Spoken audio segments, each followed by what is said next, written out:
Hello everyone, Blue Star Saber here once again to discuss another One Piece chapter review, 1020, Robin versus Black Maria. Let's see, I just finished My Hero Academia one, so now I'm doing the One Piece one. I was hoping to do the anime episodes, catch up with the anime episodes for My Hero, but I think it's getting pretty late here, so after this, I'm heading off to bed and all that stuff, so yeah. Robin versus Black Maria. But before we begin, the cover page is apparently from a request about Dendro dreaming of eating a giant shrimp tempura as he is choosing, and in truth, he's chewing on his own pompoi. Yeah, you know, the hairpiece that he was using to disguise himself as. Let's see, Orochi's like Yakuza, Kurashiro, and all that stuff. But yeah, let's see. But anyway, next to him is a sleeping, I think, cat or tiger, maybe leopard. I don't know, something. But yeah, something cat-like. But yeah. So yeah, let's see. Let's see, I must admit, I do kind of find it funny that he seems to be thinking he's eating a shrimp, but heck, but yeah, I quite like it. But yeah, it's a funny cover. But anyway, before we get let's see, we get finally get into the chapter, and before its title's namesake, we continue on with a little bit of the Yamato versus Kaido fight. As Kaido reveals that this fruit is the dog fruit, the mythical type model Okanchi no Makamiya, or in the Japanese, the Inomomi model Onchiki no Makani, and apparently it's according to the One Piece wiki and the sources from the Wikipedia, let's see, the Onochi no Maki or simply Mayuki Mango is the deification of a now extinct Japanese wolf, which is traditionally worshipped as a secret beast in Japan. And apparently, there's quite a few stories that are directly related to like Yamato and all that stuff. Let's see, like Yamato provinces or places called Yamato, or like people from the Yamato dynasty. Is apparently one of these wolves helped a Japanese prince found his way from the mountains and that stuff, and saved him and all that stuff. So we had many shrines dedicated to this wolf, but it's like some sort of mystical Japanese wolf god, from what I can tell. So I think those were kind of making fears about it being this other mythical creature are probably going to be disappointed, but oh well. I have no idea what the reactions of others are for this devil fruit. I know many people were hoping for a tiger, but let's see, because of the whole dragon tiger thing, but that's not going to be the case here from the looks of things. But anyway, Kylo ends up revealing that it's the guardian spirit of Wano, and he says like losing it to someone that just seems to proclaim himself as Odin is painful. Let's see. So, but he says that regardless, this is why he's going to force Yamato to protect Wano. Let's see. Let's and why he's going to be like Yamato's going to be like the guardian deity. Let's see. However, Yamato responds how it's not the same thing with what Kaido wants. No.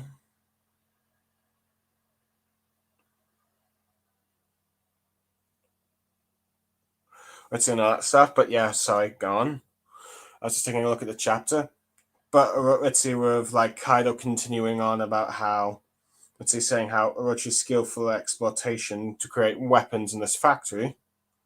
It's why Yamato is going to stay. That's why Kaido wants Yamato to stay here and keep it running for him.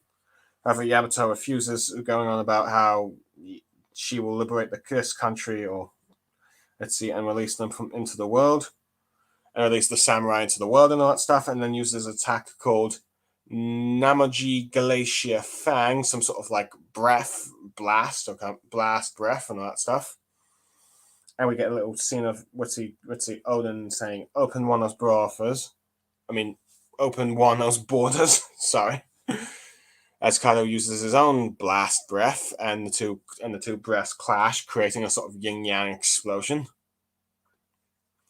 As the two are continuing to fight each other, Kaido saying, "You will never." And you can clearly tell that Yamato's starting to get a little tired. Anyway, we get to the main event of this chapter. Let's see, Robin versus Black Maria. As when the Black Banquet Hall on the fourth floor. It seems like Brock is telling Robin to snap out of it, and we end up seeing that, let's see, Professor Clover, Robin's mother, and Jaguar D. Soul seemingly back from the dead, with Robin seemingly thinking that they're alive as she's heading towards them, telling them to come here. Let's see, and she seems to be teary-eyed, saying how she missed them so much.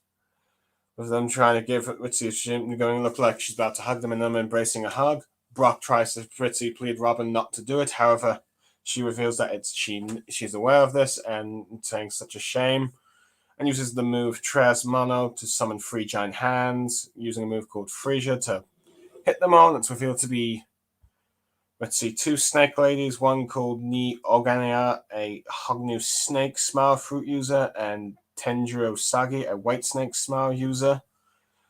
Let's see. And the third one is a numbers called Kyuyan. So we get our first female member of the numbers, which is pretty interesting because I was on the impression that the numbers seem to be done at this point, but nope. We've got another number, and this time it's a female one from the looks of things. And this one's the number 9 of the numbers for the Beast Pirates. So yeah, apparently she's the one that has like a sort of like, but yeah, you could probably, hard to describe what she looks like, but you can probably tell on the wikis. That's it. But yeah, we've got 4, 5, 7, 8, 9, and 10 revealed. So we just need 1, 2, 3. Let's see, and 6 to remain. But I'm not sure where. But who knows? Maybe Brock will fight them, or maybe Zoro. Though I suppose maybe Brock more likely. But I'll get to that in a minute. But anyway, these three are not knocked down. Let's see, as they're continuing to chase. Let's see, Robin and Brock. Though Brock, speaking of, let's see, Robin and Brock ends up telling like Robin that you could have told him that you were not falling for the trick because he was worried.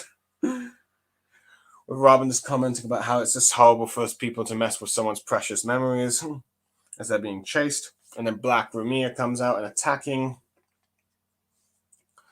Let's see, after hearing her subordinates say how her illusions didn't work. And for those who are wondering, let's see, she's got a bandage over her, chest, if you will, since, the last time we saw her fighting, Robin, she was taking off her top gear, ready, like a gown, ready to fight, all that stuff. So on one hand, I'm probably glad that's not the case, because then it's like you don't have like, they're trying to do all these images to just cover it up and all that stuff, but I should probably not get on with that. Otherwise, I'm sounding like a pervert. Damn it. Sorry about that.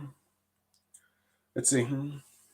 Anyway, Robin ends up asking Brock how he didn't seem to have any problems with it either, the illusion.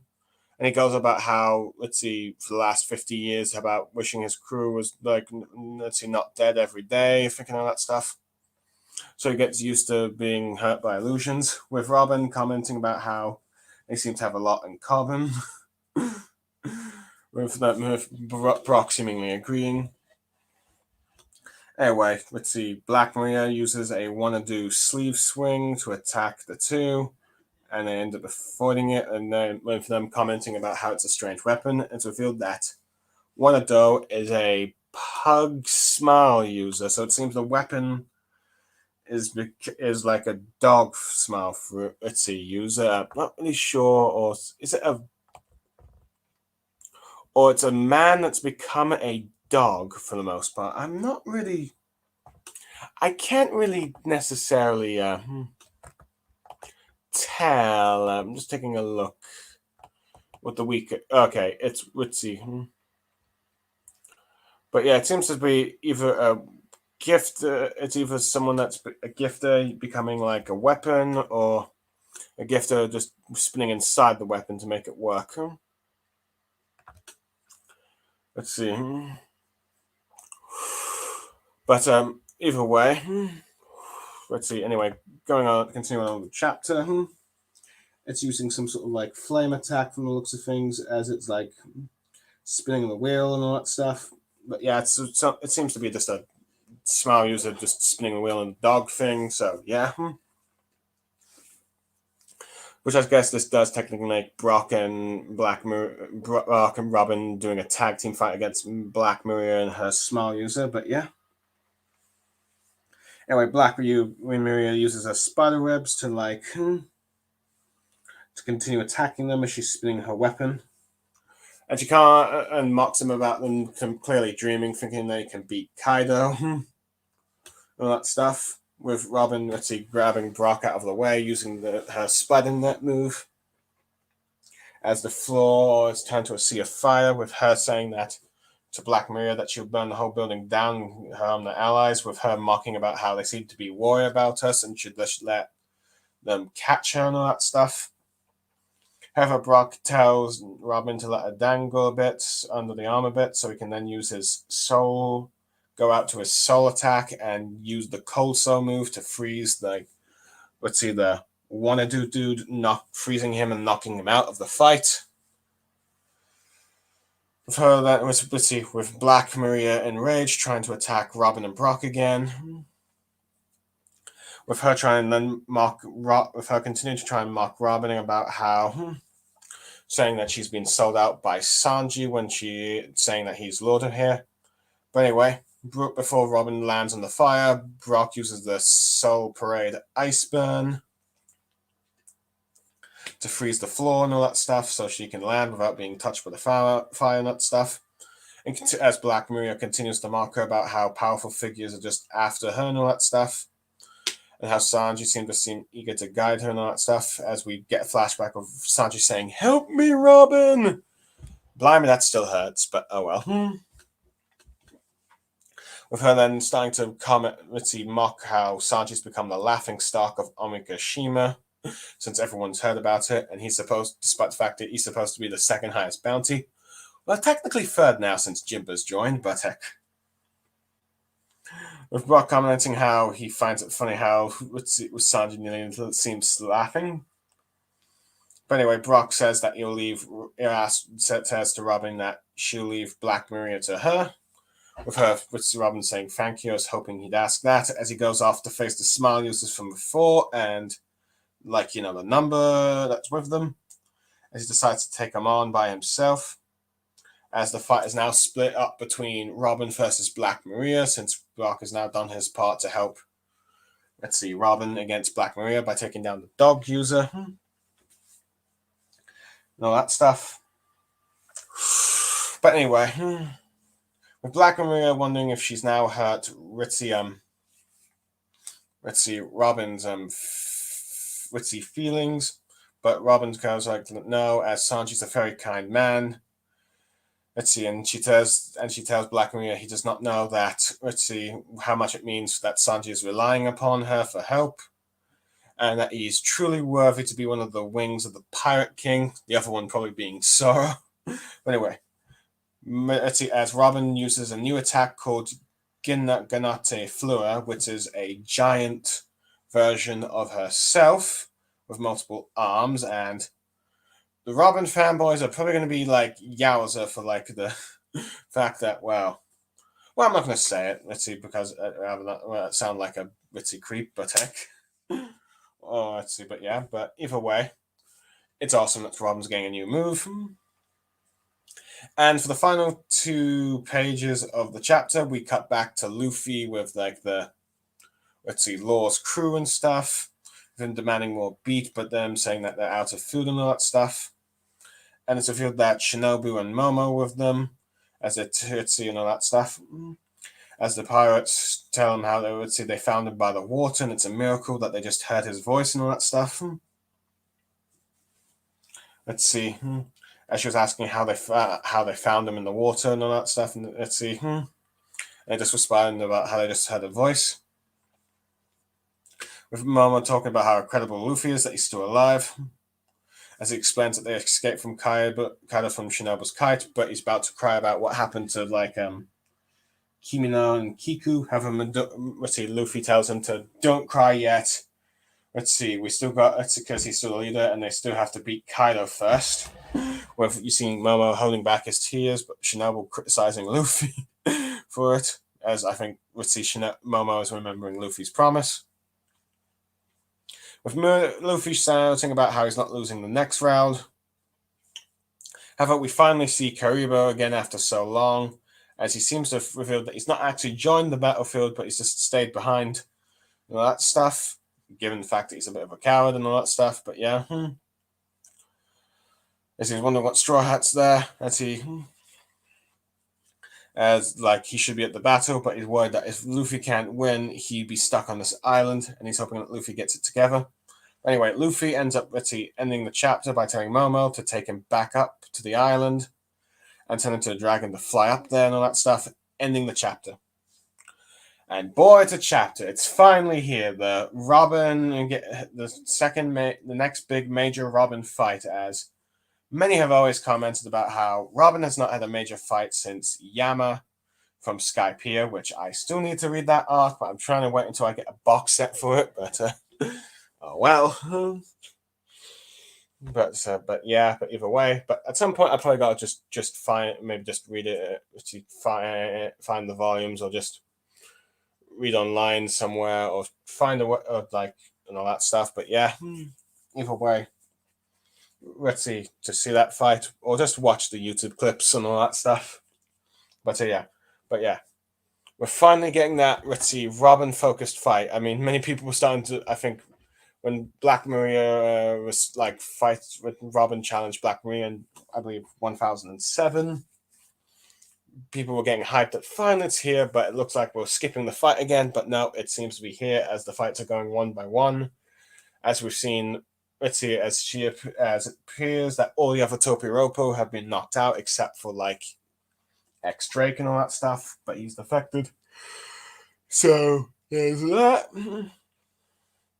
So yeah, but anyway, so it's finally here, and before that, we get a bit of we get a little treat of seeing Soul Professor. So let's see, Jaguar D Soul.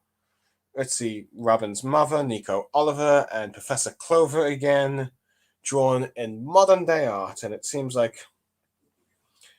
I'm not sure if there's been any updates to let's see how they're drawn, but heck, it's a nice treat. However, it's just an illusion, and at first it looks like Robin has fallen for that illusion, as Brock is pleading for her. However, she's revealed that she's not falling for that trick, and which makes sense because I don't think it'll be in character for Robin to fall for it. It might be one of the more younger, naive Straw Hats, but Robin is one of the more older and wiser ones, so yeah, she's not falling for it, and immediately attacks, the three users and all that stuff. So yeah, I liked that. Let's see, and I end up liking it. We end up learning about another number, and some of the small users that are not under Tama's control, as not every one of them end up being eaten fruits. Though I wonder if they'll eventually fall in Tama's control if more dongos get spread. But I think that's it for now for the traitor small users. But yeah. But anyway, we end up introduced to the female number of of the straw of the beast pirates. Yep, and yeah, this is technically her first appearance and all that stuff. So yeah, she seems to have some sort of some a beetle-like helmet on, but yeah, that's the best I can describe it. So yeah, so there's that. But anyway, I do like how we get to see some bonding moments between Brock and Robin for this chapter, as I think this is probably the main reason why Oda had these two team up again, because he's probably realized that Robin and Brock have not had that many interactions amongst the Straw Hat crew, particularly not since Thriller Bark, really, since I believe Brock was one of the only few people to possibly get to seem to slightly annoy her and all that stuff, because she usually can tolerate her crew's wacky antics and all that stuff. So there's that. I do like how the two comment about their common ability to like bond over the fact that they both have some lost ones they want to remember, but they're able to cope through it, and how they're able to cope through like the illusions of they're realizing that their friends are not coming back and all that stuff. About how and also how they've wished for years to see the loved ones return and all that stuff. So apparently they've shared a common trait in that. So that was nice and all that stuff. And I do like that we end up learning that the spinning face is actually a smile fruit user, though. It seems to be separate from the weapon, I guess. I can't tell if it was a man that's just had the body of a dog or all that stuff, but either way, it's a funny looking design, but yeah. But I do like how it's for a while it's a 2-on-2 fight with like the dog and all that stuff, though it becomes a what's though. Granted, the dog is the reason. The dog is probably the main reason why Brock is here. As as he uses his freezing abilities and his soul abilities to freeze the dog to put out the flames and all that stuff. But yeah, all that stuff. And once Brock has done that, he goes on to take on like Black Maria's subordinates, including the Number. So there's that. Granted, I wonder if it'll be a bit off screen since, all the subordinates, all the smile users and numbers up here are, female, and no, that Oda doesn't really like having his male characters directly harm the female ones, as why you often get woman v woman and all that stuff. But who knows? I could be wrong. But yeah, I don't know. That seems the impression I get, but I might just be jumping to conclusions. But yeah. But yeah, but who knows? It's very possible that Brock might face the remaining 4 missing numbers, as currently we have got like let's see there's 6 out of 10 revealed, and I believe and the number and 5 of them are down, as I think Luffy and the crew, Drake took out Jackie, Goatee, and Juki. Hachi was taken out by Yamato, and Nagi was taken out by the Minx. During the battle against Kaido up top when he was assisting Jack. So we've got 4 more, and it's very possible that, who knows, perhaps maybe Brock will fight the remaining 4. I mean, that would be a pretty cool moment. Brock taking on 4 Orzas, given given the fact that the first arc we are introduced to Brock, we were introduced to a giant Oars, and he didn't really stand much a chance without the help of the Straw Hats, but now he can take on 4, so who knows? That might be his moment. I'm not sure, but we'll have to wait and see. But anyway, at the moment he's fighting smile users and just 1 number, but who knows? I'm sure we'll see the other numbers at some point, but yeah. Anyway, I do kind of like how sarcastic that Black Maria is being in this chapter, to show just how villainous she can be.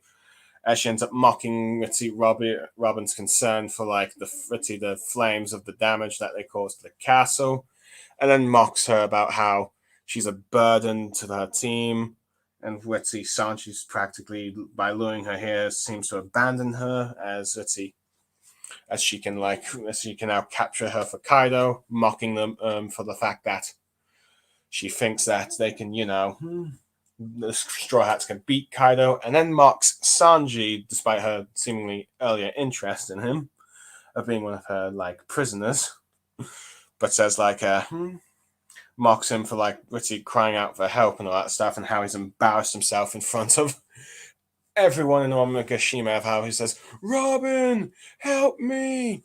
Given the fact that he's supposed to be, the Straw Hat's second highest bounty, though now third, since Jinbei has a higher bounty, but still. It's so weird to think that Zoro is the fourth highest bounty in the Straw Hats now. He wasn't. Let's see. Now, granted, when Robin joined the crew at first, he was the third highest bounty.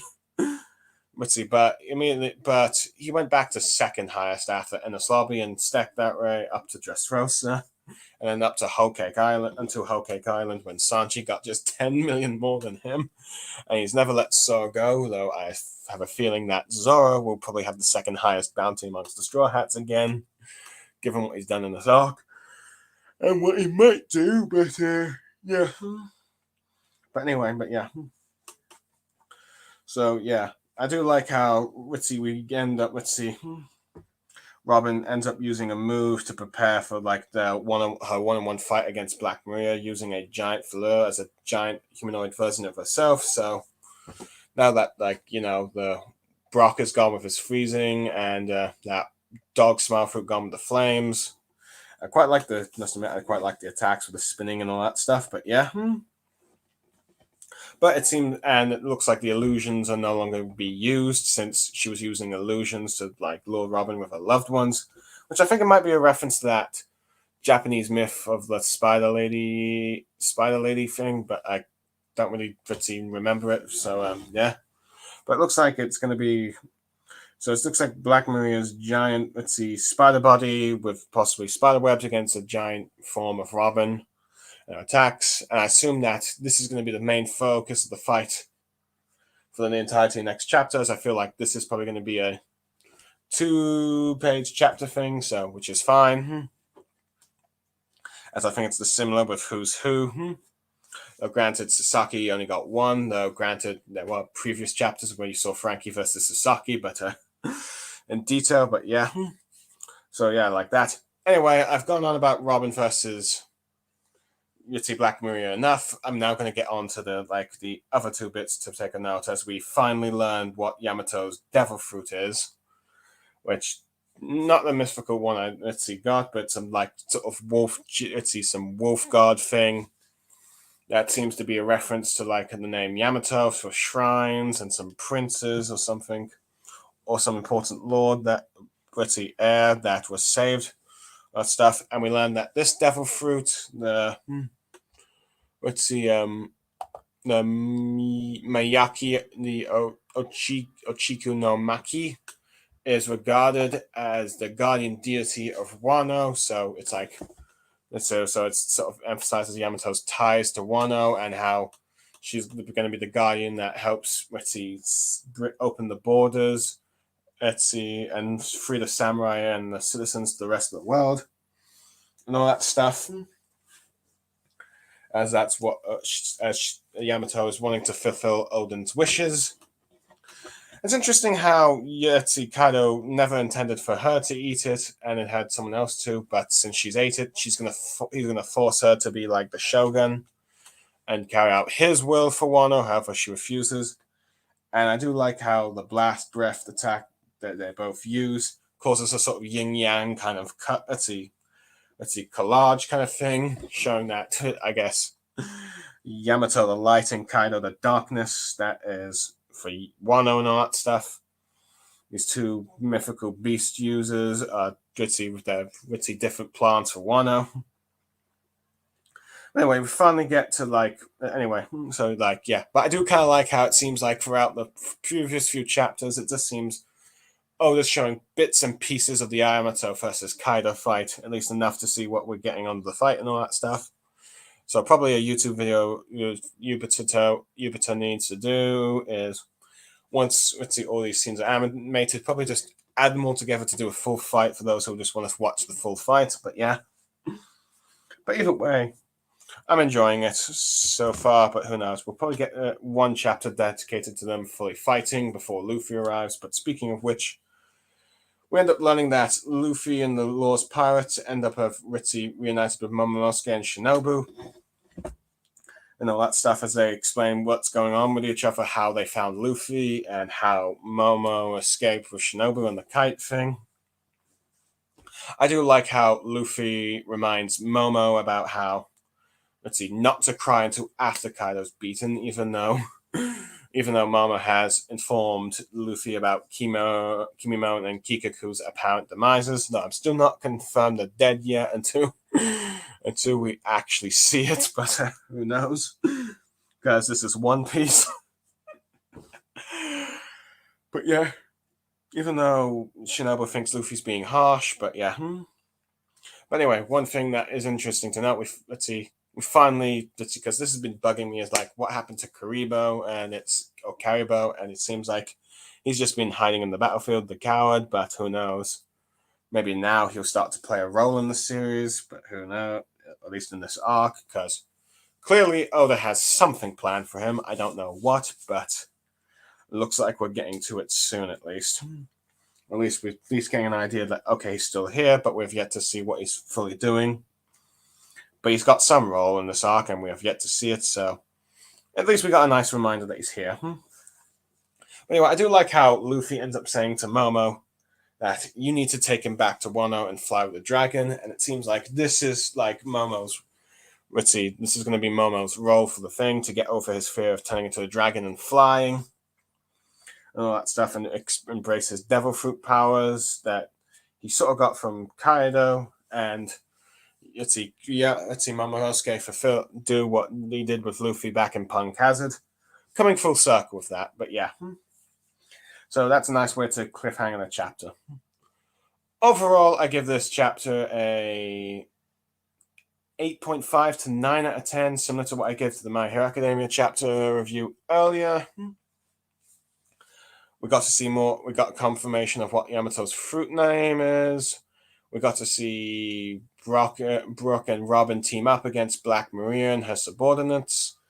We've seen Brock take out the Smile user that's in her weapon, and then going off to take on the Number and a few other Smile users. We end up seeing Robin defend like her crewmate Sanji against Black Maria's mocking, and ends up using a new giant move, which clearly is preparing for the next fight. I don't know. It's like Robin's got her own sort of like kaiju Susanoo or Kyuubi thing, but yeah. If I was like thinking of Naruto, but yeah. So hopefully that the fight will continue on to the next chapter, and it seems to be the case as it was with Jinbei versus Who. So yeah, we'll probably get next. I'm expecting next chapter to mostly be the conclusion of that fight, and then the announcement of the Beast Pirates getting like get an announcement that all the Topiropo were defeated, which will probably crush their morale a bit, though not before the All-Stars being defeated, which I assume that we will see soon. So, yeah. And overall, I like how Luffy wants Momonosuke to not cry to after beat Kaido, and to help him get back up to the island by turning into a dragon. Overall, I've enjoyed this chapter. I'm Blue Star Saber, signing off. Thank you, everyone. I did not expect this review to go long, but I did kind of ramble on a bit. But yeah, for those who end up watching this and stay for all the way, or just watch it in the background, thank you for your time. Goodbye, everyone.